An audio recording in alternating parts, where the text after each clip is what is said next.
Hey everyone, and welcome back to the channel. So today let's take a look at the Mercedes Benz GLE53 AMG. This model is finished off in Alpine Gray. It had a starting MSRP at just over $90,000. So a very performance-oriented two-row SUV that has a lot to offer. So we'll start off with what this is powered by, which is the 3-liter turbocharged inline-6.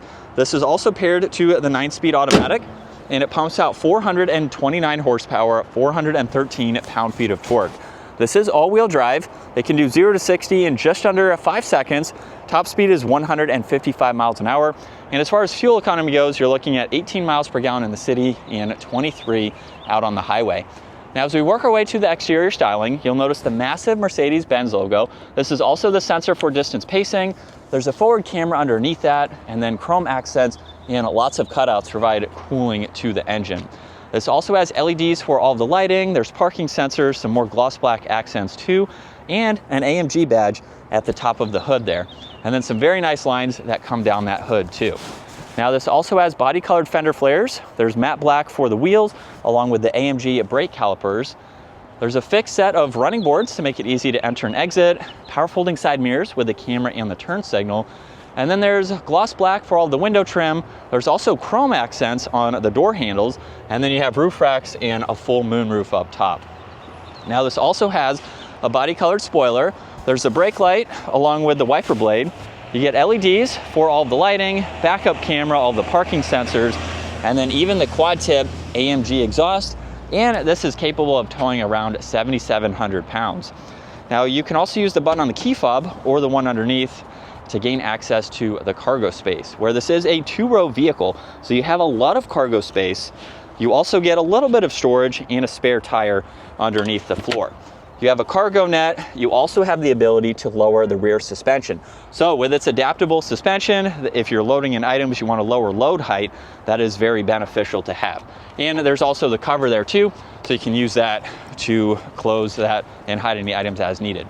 Now, if you lock the vehicle, this has proximity door handles, so you can unlock it from the back, where we have a nice interior. You'll notice this trim accent surrounding the Burmester speaker, and you get some storage in the lower section. Now there's also a really nice design for these two-tone seats, and when you pull that release, you can fold the seats down to get that much more cargo space. And then once we hop in at 5'10", I have a lot of space. There's storage pockets, you have vents with auxiliaries down below, and it's very spacious. These seats are fixed, so you can't recline them any further. You have the armrest and cup holders there, but I have about 3 inches or so of headroom at 5'10", so very nice place to be. You could have 3 people in the back very comfortably. Now up front, you have memory seating adjustments, the actual seating controls. They're heated and ventilated. You can control the front passenger seat as well. You have your mirror adjustments, window controls, liftgate release too, and then a same design for the front seats. Now as we start this up, this has a perforated and solid leather steering wheel with paddle shifters on both sides. You also have these controls here to go through the gauge cluster. So you can pull up different screens basically, depending on the information that you would like to view. You can even get into the navigation in full screen, which is nice. And you do have an off-road page.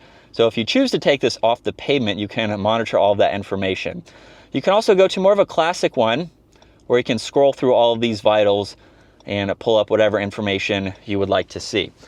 Now there's also cruise control settings, and you have shortcuts down below, and you can configure these to what you would like. So if we get into traction control, you can turn it on and off. You can do that with the suspension, go through the different driving modes. You have the exhaust, and you can do that with the upper button as well.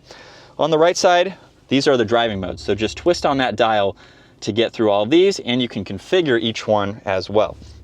You have your volume along with Bluetooth and voice commands, and then a second set of controls for the infotainment system. So you can use those to go through that. Now this has ambient lighting, e-brake, headlight adjustments, and then you have one air vent. And the infotainment system is also touch screen. So you can go through all of this using that system as well. Now you have air vents underneath that. All of the climate adjustments are laid out nicely. You do get wireless charging along with auxiliaries. You have cup holders too. And then you also have a third way to use this screen. So you can use that pad down below. Now you have a shortcut to get into the different driving modes. You also have a shortcut to the camera system, and you can pull up these functions here depending on what you would like to have on and off. Now, another way to get into the camera system, just push this stalk up for reverse, and then you can get into all of these depending on what you like to see. You have drive, and then park is on the end of the stalk. You have volume, and you have a few other shortcuts for that system there. You have the height adjustment for the suspension. There's also some auxiliaries and storage, along with more in the glove box. You do get garage door buttons, and then dome lights and controls for the sunshade and sunroof.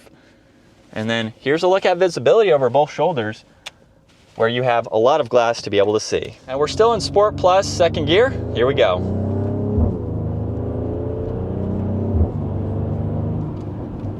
And we're up to speed. This has a lot more potential, of course, than what I'm doing today. But this is what it's like to be behind the wheel for this AMG model. It's definitely very nice to drive. I could see this being a fantastic daily driver because of the luxury features that you have. I will say it's not too complicated. A lot of Mercedes have a million different settings. This seems like a pretty easy infotainment system to go through, where you have a good bit, but it's laid out well at the same time. And so it would be a great daily driver with all of the creature comforts that you have. And if you are looking for a little bit of that extra performance, you can get that with this AMG model. And then if we just tone it down into comfort now, we will lose some of the throttle response. The engine is going to kind of detune in a sense. You're going to have less responsiveness, which of course is the distinction between all of these driving modes. But it would be a great vehicle, super comfortable to drive, and you get a good balance between a luxury SUV and something with a little bit of that performance if you are looking for that. But that is going to wrap it up for this Mercedes Benz GLE53 AMG. Once again, huge shout out to 704 Exotics for providing this for me today. Take a look at their website, give this video a huge thumbs up if you enjoyed it, and consider smashing that subscribe button so you can stay up to date with our daily uploads, and I will see you all in the next video.